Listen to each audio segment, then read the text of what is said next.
Ok.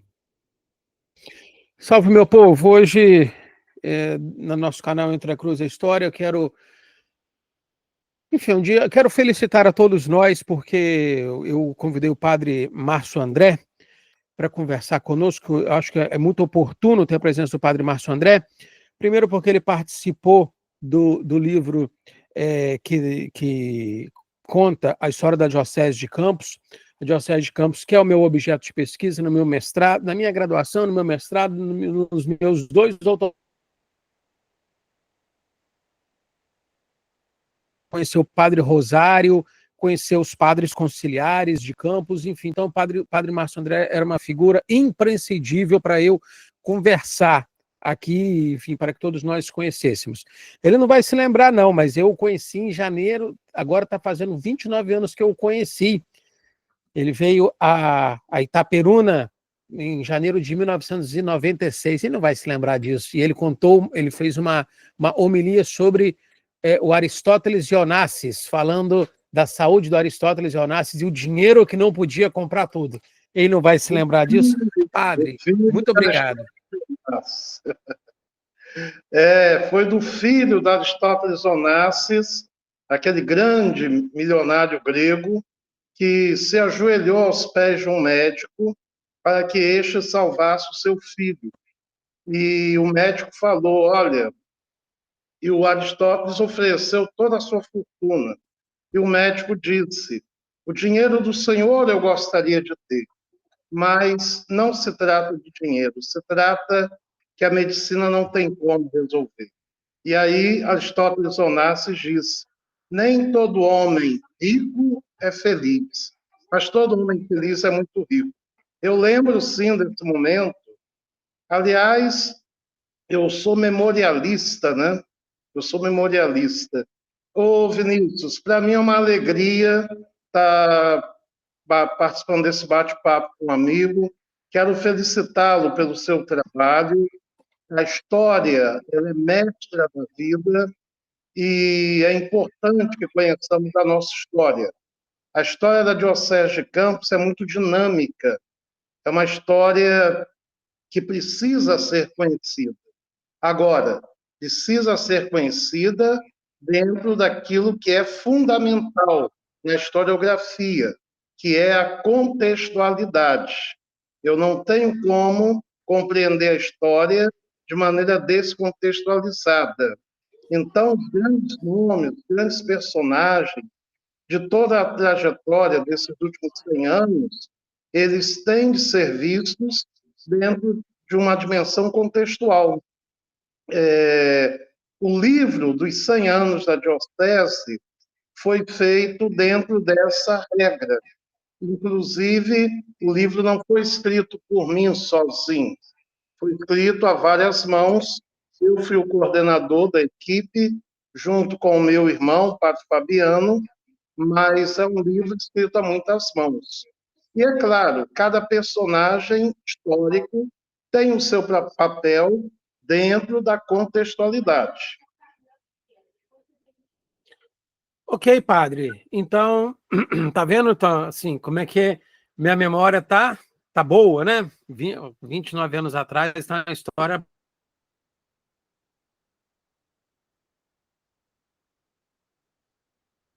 Esse livro da Diocese de Campos, enfim, o senhor poderia fazer algumas considerações um pouquinho sobre a história da Diocese, o contexto de formação? Ela veio do Rio de Janeiro, né?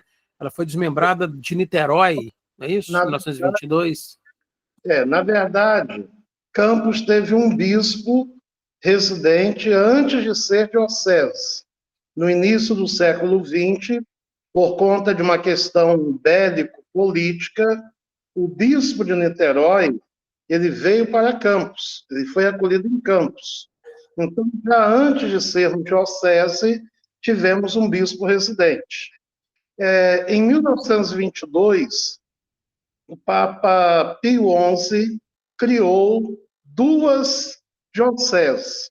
A Diocese de Campos, aqui ao norte do estado, e a Diocese de Volta Redonda, ao sul do estado.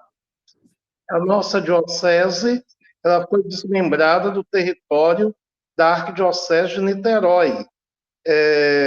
Claro que atendia a questões pastorais, porque o bispo de Niterói, para fazer uma visita em Porciúncula, naquele tempo, levava-se muito tempo, né? Então, a intenção da Santa Sé foi dar um atendimento pastoral melhor. O nosso primeiro bispo, Dom Henrique Mourão, ele chega em 1924, inclusive era salesiano, um homem de grande cultura, um homem muito bem intencionado, um homem que enfrentou dificuldades financeiras, um homem que marcou a nossa diocese pastoralmente, não teve tanto êxito do ponto de vista financeiro naqueles tempos, mas um homem que marca esses primeiros passos da nossa igreja particular. Logo depois nós tivemos uma outra curiosidade. Campos, sendo bispado, teve um arcebispo-bispo, que foi o Dom Otaviano. Dom Otaviano de Albuquerque, ele tinha o título de arcebispo. E quando ele é transferido para Campos, que era bispado, ele não perde o título de arcebispo. Então, ele era arcebispo, bispo de Campos. É uma coisa que muita gente não entende hoje. Eu tive a oportunidade de conversar muito no meu tempo de adolescência. Eu era vicentino, com o confrade Joaquim Silveira, um grande vicentino que está no céu, nós cremos, um homem santo, e ele foi motorista do Dom Otaviano Pereira de Albuquerque. Era um homem de temperamento forte, mas que também marca a nossa caminhada como segundo bispo. Dom Otaviano, ele já na idade, adoentado, recebe como bispo coadjutor, com direito à sucessão, o Dom Antônio de Castro Maia, que, diga-se de passagem, era um dos maiores teólogos do Brasil na época, um grande intelectual, formado pela Gregoriana em Roma, e Dom Antônio vem para Campos. Tem alguns detalhes dessa chegada dele que são até meio engraçados, né? Mas que não vamos contar aqui. Dom Antônio, então, assume a morte de Dom Otaviano, assume em 1948 e governa a nossa diocese até 81, quando recebemos o grande Dom Carlos Alberto Navarro. E aí tem início aquele processo de recepção do Concílio Vaticano II na nossa diocese. Todo aquele período que todos aqui no canal já conhecem, e Dom Carlos, em 1991, é nomeado arcebispo de Niterói, onde ele vem a falecer. Eu tive a oportunidade de conviver com Dom Carlos, um grande homem, um homem de fé, um poeta, um homem de igreja. Dom Carlos, uma definição, era um gentleman. E recebemos, após Dom Carlos, o grande Dom João Corso. Dom João, também salesiano, ficou apenas 5 anos à frente da diocese, mas um grande pai. A definição que eu dou para Dom João Corso é aquele pai, aquele paizão, aquele homem apaixonado pelo Evangelho, um homem simples, sem luxos, um homem também de temperamento forte, de vez em quando dava lá uma lambada. Era... Né? Dom João, ele tinha um temperamento forte. Não tinha conversa, não. Mas um homem de Deus, um grande homem de Deus. Eu convivi interessante, muito... padre, só uma brevíssima observação, desculpe lhe interromper, mas porque as pessoas entendem que o homem de Deus tem que ser necessariamente alguém muito doce, muito meigo, e quando, na verdade, a gente observa que grandes homens com uma espiritualidade profunda tinham um temperamento mais duro, enfim. Então, uma coisa é uma coisa, outra coisa é outra coisa. O grande São Jerônimo é o exemplo maior, né, da antiguidade cristã. Dizem que era difícil conviver com São Jerônimo, mas um homem, um gigante da fé. O Dom João Corso, ele construiu com a grande colaboração do meu amigo José Geraldo Neves Soares, à época estava no ministério, aquela ala do antigo seminário no centro diocesano, e realizou muitas e muitas outras coisas. Dom João, por motivo de saúde, ele renuncia e, em 1996, naquele ano, né, em que nos conhecemos, 7 de janeiro, que é hoje, por sinal. Isso. E estava quente aquele dia, hein? Que eu fui de ônibus, eu fui na Antiga Brasil, e olha, quando eu desci na Cardoso Moreira, estava de chorar. Mas aí assume a diocese o nosso grande santo, Dom Roberto Gomes Guimarães.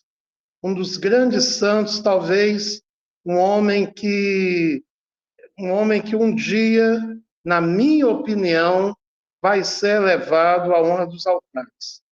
Dom Roberto, um grande mártir da igreja, um mártir da fé, um homem que foi o bispo, meu bispo ordenante, e Dom Roberto Guimarães marcou a vida da minha geração de padre. Nós, padres da geração Dom Roberto, fomos marcados como um pai.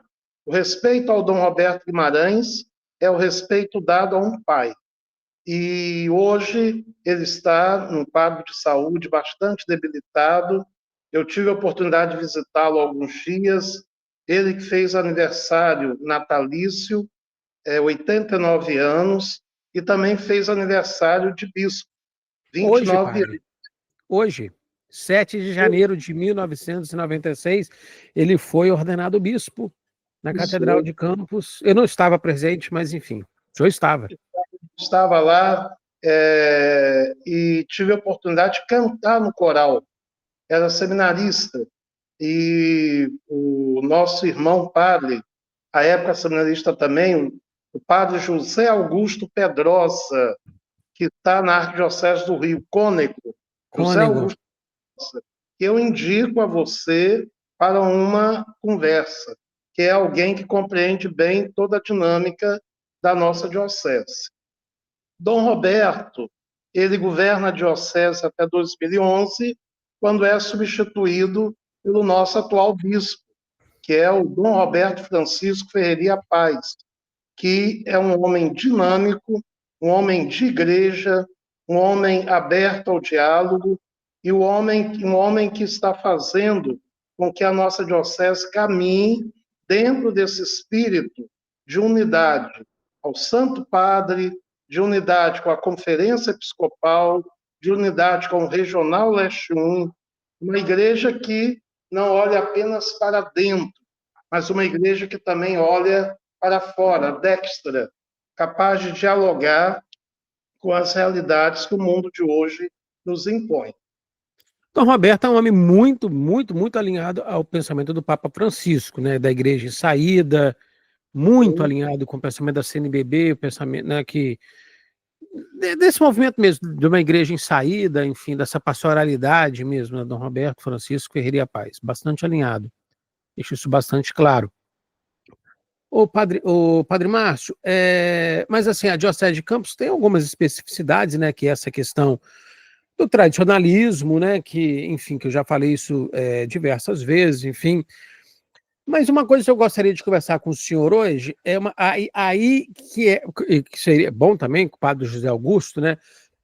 Engraçado, porque a minha esposa é do Rio de Janeiro, da cidade do Rio de Janeiro, e ela falou: aqui no Rio tem um padre que eu gostaria muito de lhe apresentar, porque eu vou às missas com ele. O padre José Augusto. Eu falei: não, é da Diocese de Campos. Falei, nossa, que mundo pequeno, né? Porque ele está no Rio agora. E, enfim. Oi? O mundo é pequeno demais. Não, o mundo é pequeno demais porque o pároco porque a minha esposa é da Tijuca. Então, o pároco da minha esposa, o padre Li, eu o conheci na cozinha da Matriz São José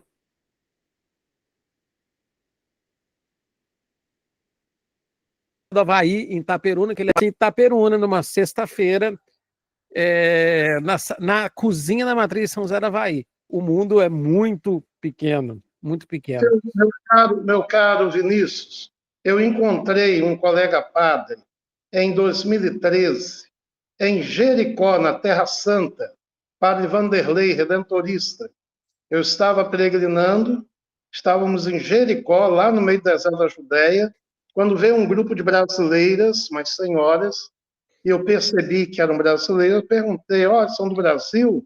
Somos de Minas, de Curvelo, estamos aqui com o nosso padre, padre Vanderlei, redentorista. Aí eu tomei um susto, né? Eu falei, aquele negro, é ele mesmo. Olha, quando nós nos vimos, nós tomamos um susto. Padre Márcio, é o que é isso? Vamos encontrar lá em Jericó. O mundo é pequeno, hein? O senhor conheceu o padre Cássio, que foi reitor do seminário da Arquidiocese de Niterói? Sim, conheci Padre Cássio. Ele chegou a ser seminarista no Rio, na época. Atualmente é bispo auxiliar de Belo Horizonte. Ele é bispo auxiliar de Belo Horizonte, Padre Cássio? Não sabia, não. Cássio é bispo auxiliar de Belo Horizonte. Pois é, eu estive... O Pio Brasileiro. Porque ele foi reitor da Arquidiocese de Niterói. Isso. Pois é, eu o conheci quando eu estava no seminário de Campos e o reencontrei em Londres, numa paróquia lá. O mundo é pequeno. O mundo é pequeno. Mas, assim, a Diocese de Campos teve essa questão dos tradicionalistas, enfim, mas hoje, aproveitando o senhor, eu gostaria de conversar sobre o processo de recepção do Concílio Vaticano II sob a ótica conciliar, ou seja, Dom Carlos Alberto Navarro, da Irmã Auxiliadora, do padre, a Irmã Auxiliadora, que foi uma pessoa, estou citando o nome dela, porque ela me deu uma entrevista maravilhosa de 2 horas, enfim. Padre Roberto, Padre Rosário, Padre Olivácio, Padre Joaquim Ferreira Sobrinho, enfim, esses padres. Nós partimos do seguinte princípio: a Igreja, ela tem como ponto mais importante a unidade. Na noite em que Padre Rosário me mandou para o seminário, ele me fez prometer diante dele, aquele jeito dele, né? Meu filhinho, me prometa uma coisa: obedeça sempre ao Papa e sempre ao Bispo. Então, não existe igreja sem Papa e sem Bispo. Na medida em que você parte desse princípio da obediência, da unidade, tudo vai caminhar dentro da vontade de Deus. Porque a igreja, o Vinícius, ela não pertence a nós. A igreja é conduzida pelo Espírito Santo. Então, quando Dom Carlos Alberto chega à diocese, havia, claro, todo um contexto, eu diria até, de hostilidade da parte de algumas pessoas em relação ao Concílio Vaticano II, em relação ao Santo Padre e o Papa, em relação à própria Conferência Episcopal. Mas, repito, isso daí era um momento dentro de uma contextualidade. Pessoas que, naquela época, estavam contrárias à pessoa do Santo Padre, estavam contrárias ao concílio, hoje, graças a Deus, estão em comunhão com a Igreja, plena comunhão com a Igreja. Então, é preciso entender que o contexto da época impedia várias pessoas de enxergarem que o concílio, muitas coisas foram feitas em nome do concílio, mas que não foram a mando do concílio. Por exemplo, eu tive notícias de padres que chegaram a celebrar a missa, ao invés de vinho, usar cachaça. O concílio mandou fazer isso? Não. O concílio mandou destruir as pinturas das igrejas? Não. O concílio mandou cometer abusos litúrgicos? Não. Então, houve aqueles que foram lá para frente, fizeram coisas que o concílio não mandou, e o pêndulo também foi lá para trás. Teve gente que simplesmente disse, olha, esse concílio vai ser revogado, vamos continuar na nosso ritmo aqui. E aí eu estou com uma frase do Papa Paulo VI, que é muito importante. Papa Paulo VI disse, quem está lá na frente, segure um pouco aí, espera aí. Quem está lá atrás, adiante o passo, para caminharmos juntos. Porque o concílio foi muito mal compreendido em alguns segmentos. Se você perceber, muita gente que à época hostilizava o concílio não chegou a ler nenhum dos 16 documentos do concílio. Eu conversava com um grande personagem dessa época e ele me dizia, olha, Padre Márcio, nós não lemos o concílio. Quando começamos a ler o concílio, estudar o concílio, a nossa mente se abriu e houve a possibilidade de voltarmos à comunhão. Entendeu? Sim, sim. Porque o concílio ele teve essa proposta do adornamento, né, da atualização, das atualizações oportunas. E, no entanto, essas atualizações oportunas elas foram interpretadas de maneiras diferentes no mundo muito plural.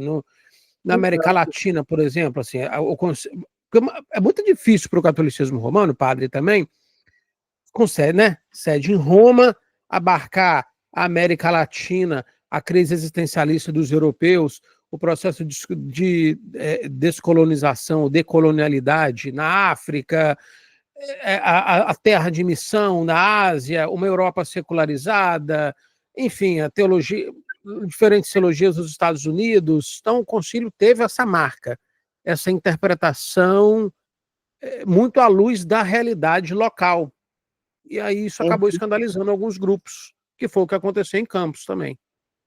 Então, mas você veja como que a igreja é divina, como a igreja é guiada pelo Espírito Santo.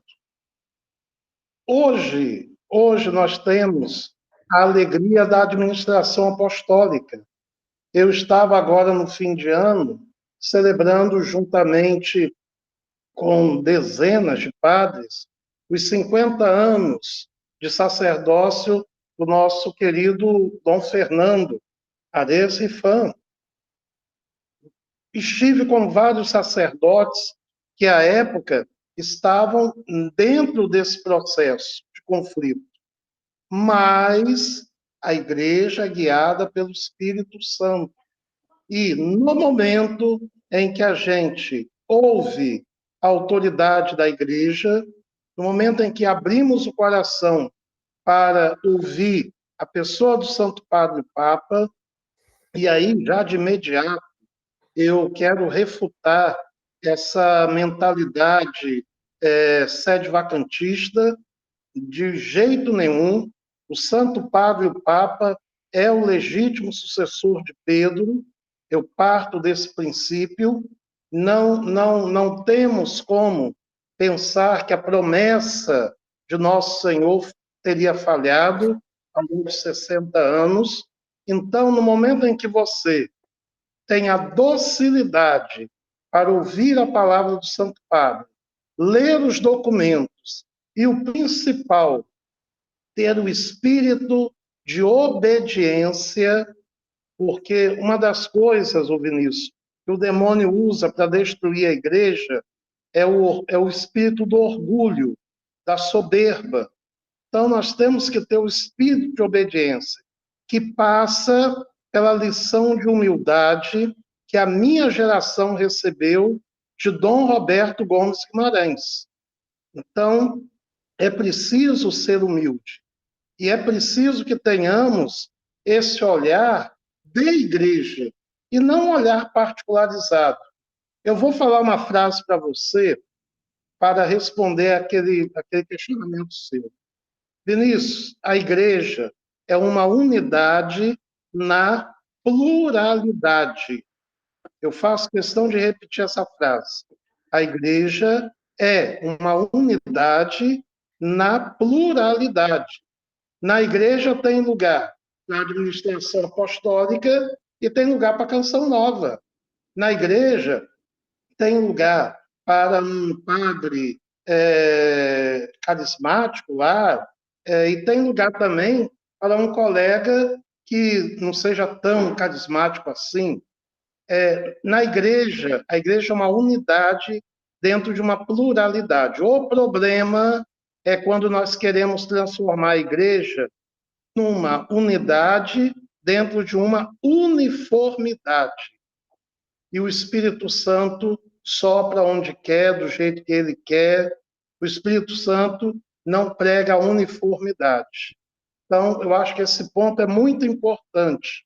Um é carmelita, outro é beneditino, outro se identifica mais com a espiritualidade lá de Santo Inácio de Loyola, jesuítica. Outro tem um jeito mais ligado à espiritualidade salesiana. Enfim, cada um tem seu jeito, mas todos unidos dentro da barca de Pedro. Ô, padre, então, assim, Dom Antônio ele apresentou as suas restrições, né, com relação ao Concílio Vaticano II. Quando Dom Carlos chegou em 1981, havia uma certa animosidade com a chegada de Dom Carlos Alberto Navarro. Daquela turma, daquela turma que seguiu a linha de Dom Carlos, só Dom Roberto está vivo. Estou falando do grupo que seguiu Dom Carlos, Dom Roberto Gomes Guimarães. Só para a gente pode recapitular aqui mais ou menos, né? O Padre Rosário já se foi, Monsenhor Joaquim, Monsenhor Olivácio, Monsenhor Lamar, Padre Daniel. Os salesianos daquela época já não estão mais em Campos, os redentoristas daquela época também já não estão mais em Campos. Dos salesianos, um ainda vivo, que é o Padre Pascoal. Ele ainda está vivo. Padre Ademir Regazzi também, famoso, sumia as defesas de Dom Carlos. Prefeito de Ponte Nova, Minas Gerais, Sim. Ademir Regazzi. Então, eu conheci a todos.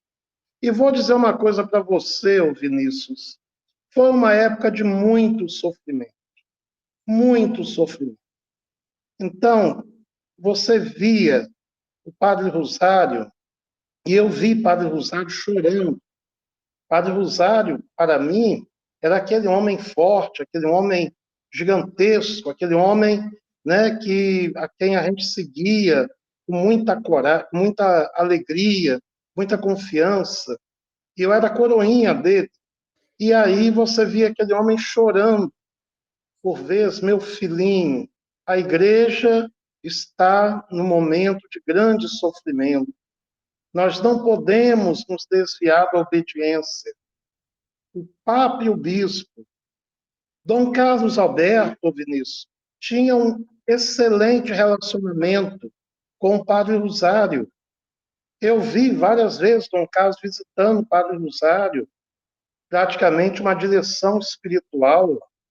Aliás, Padre Rosário era muito amigo de Dom Antônio. Dizem, eu não tenho como provar, por isso não coloquei isso no livro, que o próprio Dom Antônio gostaria de ter visto o Padre Rosário antes de falecer. Eu soube disso, não sei se é verídico, mas o Monsenhor Lamar Calzolari... Só uma observação para eu não perder, padre, porque as fontes históricas dão conta disso, porque Padre Rosário foi vigário-geral da diocese durante o episcopado de Dom Antônio, e ele era diretor do jornal Catolicismo, aquele jornal, veículo da TFP.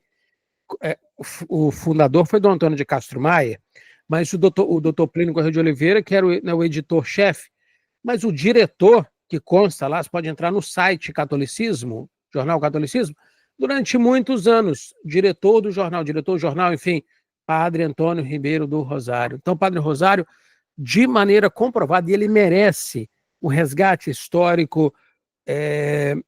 Ele foi um personagem importantíssimo, ordenado por Dom Otaviano, né? Um Isso. personagem muito importante durante os episcopados de Dom Carlos, de Dom João, de Dom Antônio e de Dom Roberto. Sim. É importante que se entenda que o Padre Rosário, à época, ele foi ordenado em 32, junto com um outro sacerdote cujo nome me falha. Na época, eram pouquíssimos padres diocesanos. E o Padre Rosário, ele permaneceu fiel à igreja. E, por permanecer fiel, mas manter um diálogo, um canal aberto de diálogo com aqueles que até então se auto-intitulavam tradicionalistas, ele foi muito acusado de ficar em cima do muro, não sei o quê, mas não. Aquele homem tinha uma inteligência gigante. Por quê?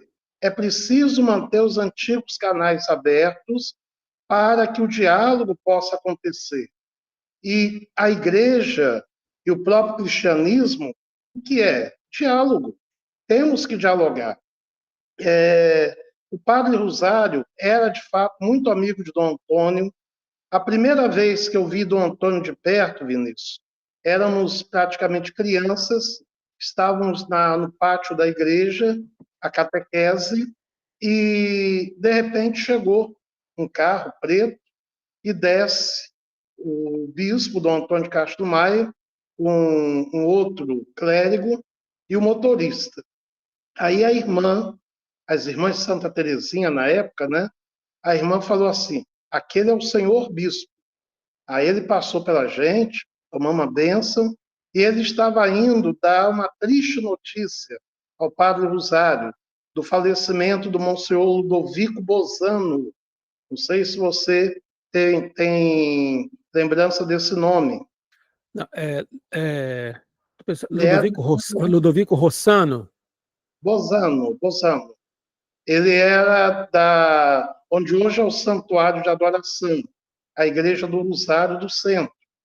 E ali eu compreendi a profunda ligação entre Dom Antônio e Padre Rosário. Mas outro fato que eu vivenciei foi quando, em 88, foi publicado o decreto de excomunhão de Dom Antônio. Eu vi com esses olhos o Padre Rosário com o papel na mão chorando. Aquilo me marcou profundamente. A irmã Inês, se eu não me engano, virou e disse, meninos, venham para cá, tá? Mas o Padre Rosário chorando na Capela do Santíssimo com o papel da excomunhão de Dom Antônio. Então, eu repito, foi uma época de sofrimento, de muito sofrimento, para todos. O Monsenhor Joaquim foi um grande escudeiro, um grande anjo da guarda de Dom Carlos. Ele que era, ao mesmo tempo, vigário-geral, chanceler, era um homem dinâmico, era um homem alegre, era um homem que hoje faz muita falta à nossa igreja. Monsenhor Olivácio Nogueira Martins, um gigante na evangelização da Baixada Campista. De São Gonçalo, né? Porque esses padres, assim, eles deixaram, assim, eu não os conheci, mas eles deixaram filhos... Oi? Gostava de uma pescaria. Uma vez nos levou para pescar. Lá na Praia do... Então, mas eu conheci os filhos espirituais. Por exemplo, eu conheci Padre Rosário, minha avó, porque o Padre Rosário foi uma figura muito importante na minha família, porque minha tia estudou. Porque, assim, hoje em dia, existe uma legislação, tem escola para tudo quanto é lado, existe uma legislação que obriga a criança a estudar, mas na geração do meu pai, das minhas tias, etc., estudar era uma coisa muito difícil. O Padre Rosário deu essa oportunidade, por exemplo, para uma tia minha, e a minha avó tinha o Padre Rosário de uma altíssima conta. Eu fui seminarista dois anos em Campos, né, 2000 e 2001, E eu fui uma vez na casa do Padre Rosário com o Padre Francis Isso, Júnior Gomes Constantino de Ururaí. Fomos lá, isso. perto do Convento Redentorista, e conversei um pouquinho com o Padre Rosário. Fui lá uma vez, ele não pôde nos receber, não estava bem, voltamos lá, mas ele já estava, ele morreu em 2004, já no final da vida. Então, assim, mas eu não conheci, eu conheci muito pouquinho o Padre Rosário, mas eu acabei conhecendo os filhos espirituais do Padre Rosário, o senhor, por exemplo, Giliardi, Padre, Padre Olivácio, por exemplo, Gustavo Silvano Batista, que hoje está no Piauí, Padre Lamar, Padre Gilberto, Padre lá. é, Padre Lamar Barreto Calzolari, né? Padre Gilberto, o Padre Abaeté Cordeiro, que foi uma figura muito importante na vida de um amigo nosso que faleceu, Luiz Paulo, Santa Clara, morava em Bom Jesus. Seminário. O Luiz Paulo é uma saudade que eu tenho daquele moço. Ele, Aquele, a aquele morte dele moço foi terrível.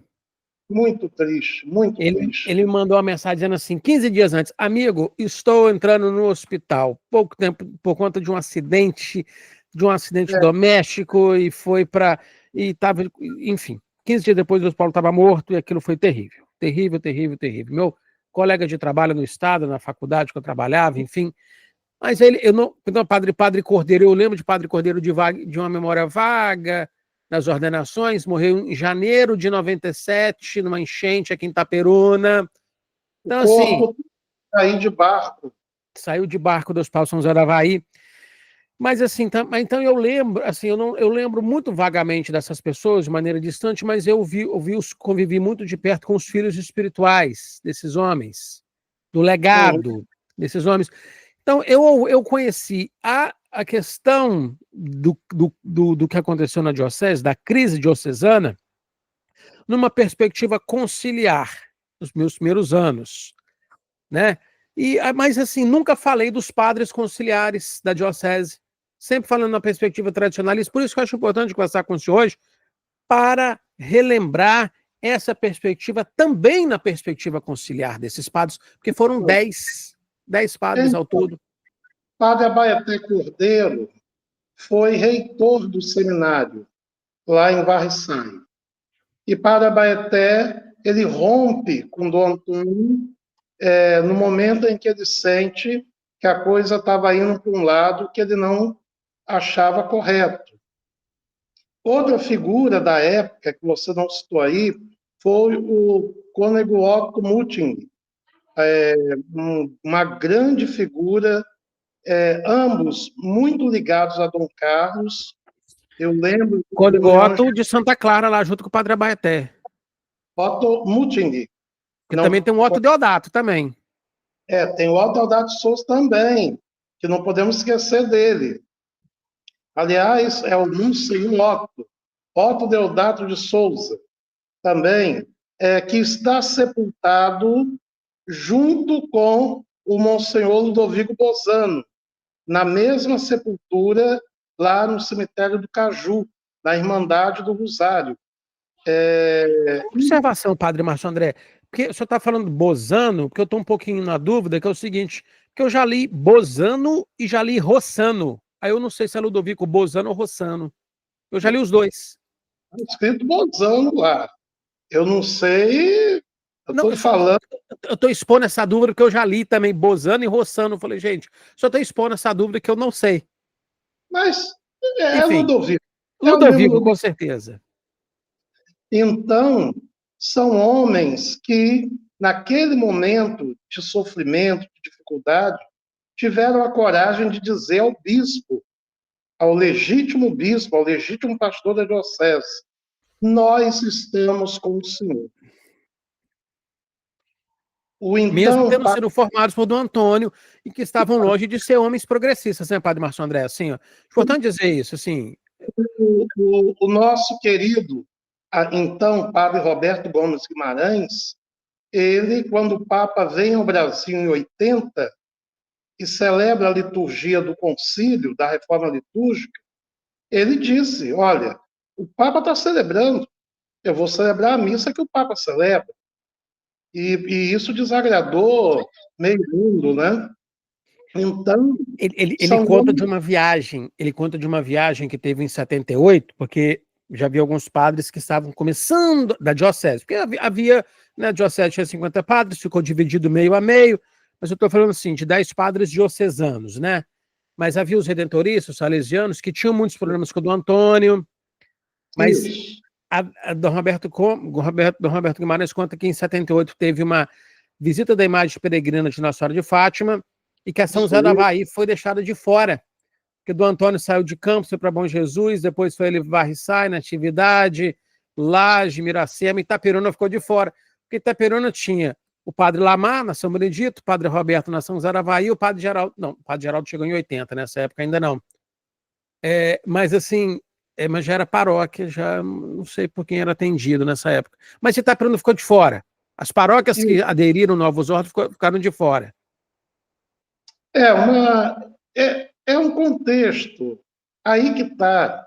Você não pode julgar um Dom Antônio com o olhar do hoje, porque existe todo um contexto, não apenas na dimensão canônica, pastoral, mas a própria dimensão de uma cultura que estava posta. Ô Vinícius, os anos 60 e 70 foram anos de conflito. O mundo estava se redefinindo. O mundo estava ainda vivendo os resquícios do pós-guerra, aquilo que você falou, processo de descolonização afroasiática, a busca de identidade. O próprio Brasil vivia uma crise política gravíssima. Aliás, tivemos o golpe militar em 64 e o Brasil vivia um conflito que vários historiadores definem como uma guerra civil. Então, muitas coisas estavam acontecendo e a igreja ela está imersa no mundo, ela está imersa na história. Então, eu penso que talvez julgar Dom Antônio de uma maneira meramente fria é preciso entender o contexto no qual esses homens estavam. É claro, você vai pegar, por exemplo, não tem como comparar o Papa Francisco com com o Papa, aquele lá do século XVI, que fundou a Guarda. A, Guarda Suíça? o Papa fugiu aqui. Fugiu também, não estou lembrando, não. É o Papa Júlio II. Júlio II. Se você pegar o Papa Júlio II, ele ia à frente do exército, com a espada, para dentro da batalha. Não tem como imaginar o Papa Francisco hoje com um fuzil na mão dando tiro nos outros? Claro que não. Então, eu penso que o seu trabalho vai ajudar muito numa releitura da figura de Dom Antônio de Castro Maia, que, apesar de todo aquele contexto, foi alguém que queria o bem da igreja. Foi Assim, Dom alguém Antônio, padre, Dom Antônio, eu acho importante fazer uma justiça no sentido de que Dom Antônio não criou uma doutrina, assim, no sentido de que as pessoas falam, que foi um cisma, etc., como os ortodoxos, como os protestantismo, enfim. Enfim, eu não sou teólogo, mas eu evito o máximo usar essa palavra, porque Dom Antônio não criou uma doutrina. Ele conservou de uma maneira intransigente a doutrina que recebeu. Inclusive, esse isso. termo intransigente eu copio de alguns historiadores. Aí eu quero citar, por exemplo, o professor Gilles Routier, um canadense, e a professora Gisele Zanotto, da Universidade de Passo Fundo, que usa esse termo. O que é um intransigente? Um homem avesso à modernidade, assim. É uma linha de pensamento avessa ao pensamento moderno, para ser mais específico, essa relação que há entre a Reforma Protestante, a Revolução Francesa e a secularização promovida pelo comunismo, né? Essa linha de pensamento moderno. Então, do Antônio, ele é um clérigo intransigente, no sentido de recusar a modernidade. Mas, assim, ele é muito alinhado com a formação que recebeu. Ele estudou na Gregoriana de Roma, que é um centro antimoderno, antiliberal.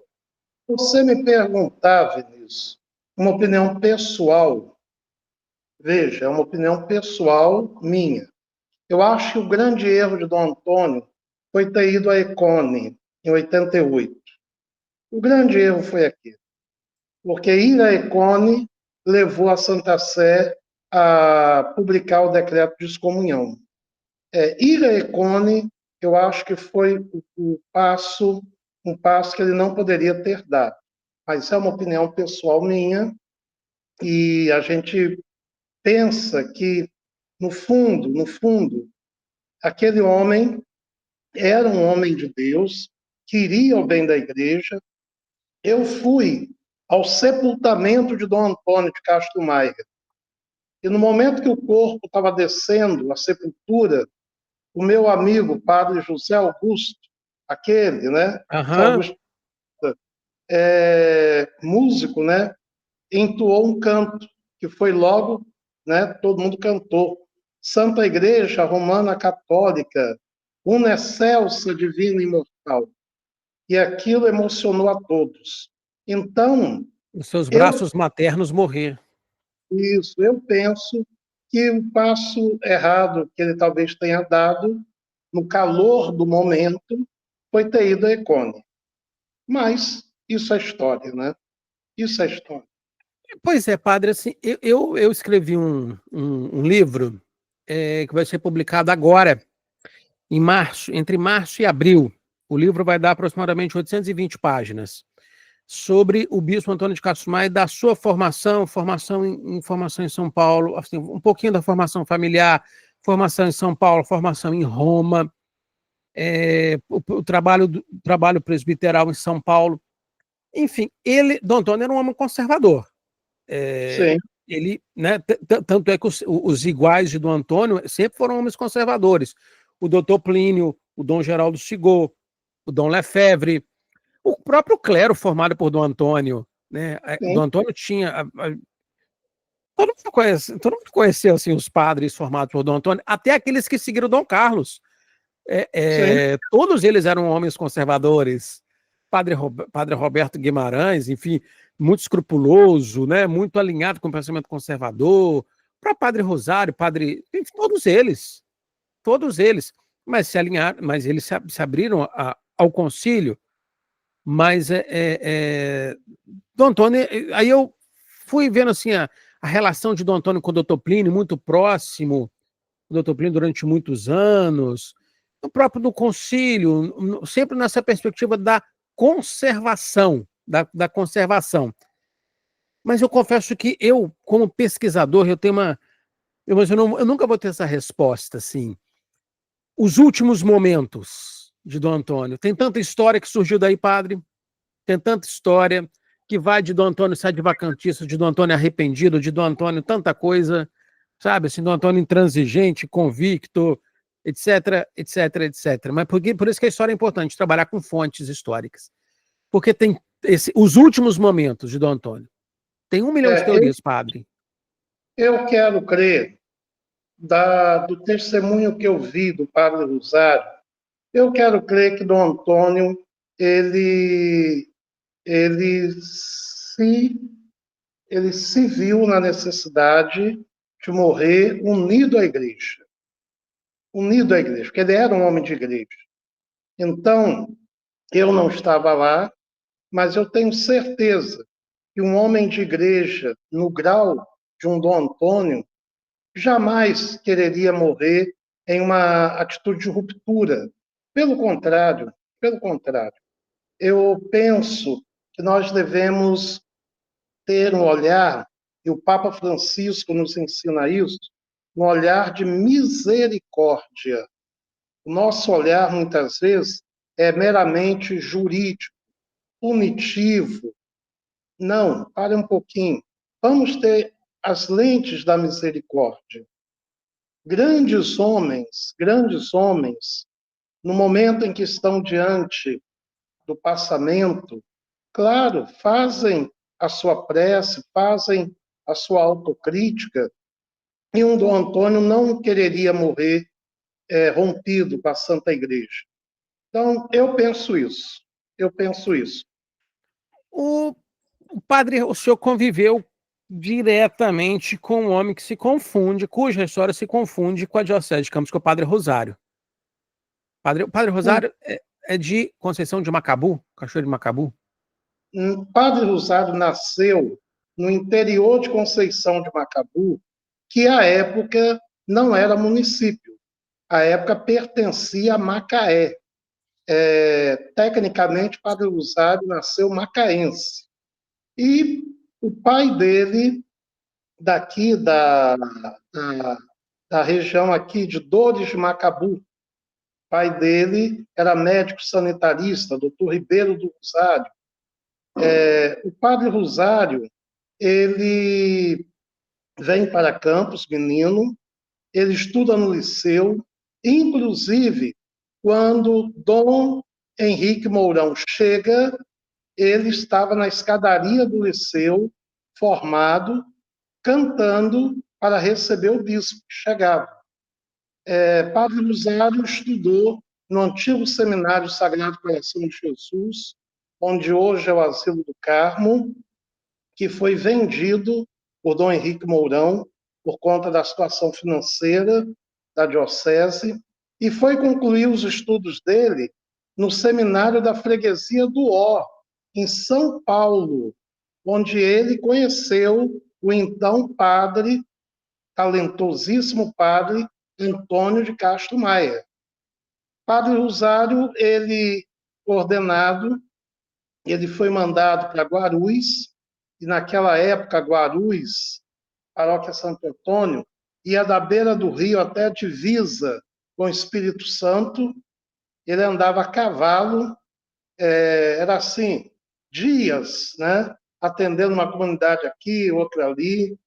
Em 40, ele é colocado na catedral, e ele relatava que foram os piores anos para ele, que ele não gostava da catedral, era um ambiente que ele não se sentia à vontade. E, curiosamente, da catedral, em 41, ele é mandado para a paróquia do Rosário, que, à época, tinha lá uma capela, que era a matriz, em ruínas. Tem uma foto dessa antiga capela lá na paróquia do Rosário, onde eu fiquei 12 anos como padre. O senhor está onde hoje, padre? Hoje o senhor é padre de onde? Eu estou literalmente em casa. Eu estou na paróquia Santa Terezinha, onde eu nasci, onde eu me criei com o Padre Rosário, onde minha vocação germinou. Eu vou fazer 3 anos lá. Eu estou em casa, literalmente em casa. Onde o senhor celebrou a sua primeira missa, inclusive, porque eu estava presente. Minha primeira missa. O senhor foi ordenado no sábado de manhã, à noite o senhor estava lá celebrando. Na época o padre era o padre Gilmar dos Prazeres, Silva dos Prazeres Silva. Está em Porciúncula. Sim. Eu celebrei minhas primeiras missas da seguinte maneira, Vinícius. A minha primeira missa foi na Santa Terezinha, não tinha como ser em outro lugar. A minha segunda missa, no domingo de manhã cedinho, foi junto ao leito do Padre Rosário, na casa lá onde você esteve com ele. Uhum. Eu celebrei a segunda missa lá, junto ao leito dele. Eu havia prometido isso. A minha terceira missa, eu celebrei no Carmelo, que à época ainda funcionava, onde hoje é o Seminário Diocesano. E a minha quarta missa, que eu fui celebrar na minha primeira paróquia, que foi em Ururaí. A minha quarta missa no domingo à noite. Foram 4 primeiras missas, né? Sim, sim. E esse ano, eu tenho que falar, né? E esse ano nós estamos jubilando. Nós estamos completando 25 anos de padre, com a graça de Deus, no dia 15 de abril. Eu, padre Maxwell, padre Alfredo. Eu fui à sua ordenação presbiteral. E, enfim, naquela ocasião eu estava no seminário. Então, assim, em 1940, Padre Rosário foi para a catedral e foi muito doloroso para ele, né? Mas eu quis perguntar, porque onde o senhor está, a Santa Teresinha não existia ainda. Ele fundou depois. Rosário, o Vinícius, Padre Rosário tinha um olhar pastoral e uma visão de futuro muito grande. Ele estava ali no Rosário, mas ele percebia que a cidade estava se expandindo e ele começa um trabalho catequético na região da pecuária, e naquela época era mato, canavial, gaiolinha, né? E ali, no final dos anos 60, ele sai do Rosário e vai para lá. Funda a Escola Santa Teresinha e dali, onde hoje é a famosa Praça da Bananeira, ele funda o Instituto Santa Teresinha e obtém uma área de 35 mil metros quadrados, onde hoje está a matriz de Santa Teresinha, o seminário e o Instituto Teológico, Filosófico Teológico.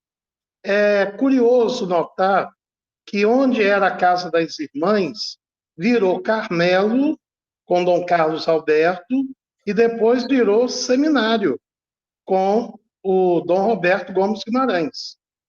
E ele inicia a construção da Santa Teresinha com o apoio do grande doutor Davi Linhares Correia, que fez o projeto, e é um projeto magnífico. Aquela igreja tem 29 metros de vão livre, sem uma coluna, e com o apoio também do ex-prefeito falecido Zezé Barbosa, e figuras como Seu Badé, que era um mestre de obras. E ele foi criticado porque ele pensou uma igreja muito grande. Hoje ela é grande. Imagina no final dos anos 60, início dos anos 70. O pessoal, para mexer com ele, alguns falavam assim: o Padre Rosário está construindo um hangar de avião por causa da arquitetura moderna. Aquela igreja é uma imitação, é uma cópia do Santuário de Dom Bosco, em Brasília. E aí ele dizia: só se for o hangar de Dom Antônio, porque ele aprovou. E aqueles que diziam: padre, por que uma igreja tão grande? Ele respondia: um dia ela será pequena. Um dia ela será pequena. E olha, vou falar para você que hoje ela já está pequena em certas ocasiões. No dia de Santa Teresinha, aquela igreja fica pequena. Na missa de Natal, aquela igreja fica pequena. Nos eventos diocesanos, que geralmente são lá, como o Encontro Diocesano dos Mestres, aquela igreja hoje é pequena. Quer dizer, era um homem de futuro. Eu fui aluno do Colégio Eucarístico. Eu estudei no Eucarístico. Então, ele cria o Santa Teresinha na periferia e cria o Colégio Eucarístico, onde pobres e ricos sentavam-se lado a lado. Eu estudei com filho de juiz, eu estudei com filho de médico, e eu sou filho de um trabalhador e de uma professora. Então, o Padre Rosário tinha essa visão de futuro. E nós agradecemos muito, muito, muito, muito, tudo que dele recebemos. Não tem como falar da Diocese de Campos sem falar do Padre Rosário. Padre Rosário, ele político, sacerdote, homem de visão, criou escola, criou. Não podia chamar ele de Monsenhor, porque foi a única vez que ele desobedeceu o bispo. Ele dizia isso. O Dom Antônio consegue para ele o título de Monsenhor e ele não queria. No dia de ir à catedral receber o título, ele não foi. Aí Dom Antônio apareceu na paróquia, de repente, e entregou a ele o título. O senhor é Monsenhor Rosário. Aí ele falou que pegou o papel, botou numa gaveta da sacristia e nunca mais viu o papel. E ele ficava bravo. Queria ver o padre Rosário bravo, era chamado de Monsenhor. Monsenhor Rosário, eu não sou Monsenhor, eu sou padre. Padre Antônio Ribeiro do Rosário. Então, assim, ele, né, atuou em diferentes frentes da história de Campos do Goytacazes. Não tem como falar, né, da política do século XX de Campos, ou falar da Diocese de Campos. Vinícius, desculpa te interromper, ele foi vereador durante 35 anos. Tudo que ele tinha, ele dava para os outros, ajudava os outros. Aquele homem morreu pobre. Aquele homem morreu pobre, sobrevivendo das 2 matrículas que ele tinha, como professor do Estado e da prefeitura. Aquele homem morreu pobre, vereador durante 35 anos. Diferente de hoje, né? Muito diferente de hoje. Mas um homem que muita gente tem casa na pecuária, na Nova Brasília, por causa dele. Muita gente estudou de graça por causa dele. Eu sou um que nos últimos anos de Eucarístico estudei de graça. Muita gente hoje é o que é por causa do Padre Rosário, e foi para não deixar a memória dele ser esquecida que nós fizemos o busto, que está lá em frente à paróquia do Rosário. Não sei se você tem conhecimento. Tem. Tem um busto Mas na dele. Santa Terezinha também tem um busto dele, não tem? Não, não tem. Lá tem apenas uma placa, e tem a placa do Salão Padre Antônio Ribeiro do Rosário. Eu tenho planos de construir um busto para ele na Santa Terezinha. Eu tenho planos. Tá, porque eu já vi busto do Padre Rosário já. Já vi busto do Padre Rosário. Sabe? Realmente, assim, o Padre Márcio André, o Padre Rosário é de uma importância histórica absurda. E foi por isso que eu quis conversar com o senhor, porque o senhor participou do livro da Diocese, o senhor conviveu com o Padre Rosário, o senhor conheceu os padres conciliares, o senhor conheceu tô falando assim, Dom Carlos, Dom João, Dom Roberto, é muito próximo do atual bispo diocesano, participou do livro da Diocese. Enfim, eu vou pausar, vamos assim dizer, a nossa conversa para que ela fique palatável, porque se eu faço uma conversa muito longa, as pessoas Entendo. podem não ver. Mas naturalmente foi riquíssima, riquíssima, riquíssima, riquíssima a participação do senhor. Eu quero lhe agradecer muito, mesmo, muito mesmo, de coração, por toda a contribuição que o senhor deixa para nós, da história da Diocese, relembrando tanta história que vai tocar no coração de tanta gente, a memória de tanta gente. Quero lhe agradecer muito, o Padre Márcio André, pela sua atenção. Muito obrigado. E eu que agradeço poder participar dessa conversa, desse seu canal que é tão importante, porque, repito, quem não conhece a própria história pode lá na frente cometer os mesmos erros do passado. Então é preciso aprender com a história. A história é a grande mestra da vida. Que Deus abençoe a você, Vinícius, que Deus abençoe a todos os ouvintes do canal. Uma bênção especial para você aí. E desejo também para o senhor também, para os seus paroquianos, um feliz ano novo, com muita saúde, muitas bênçãos, muita conquista, muita coisa boa para o senhor. Muito obrigado, viu, padre? Deus Tudo de bom para o abençoe. senhor. Um abraço, Amém. tudo de bom. Deus abençoe. Com Deus.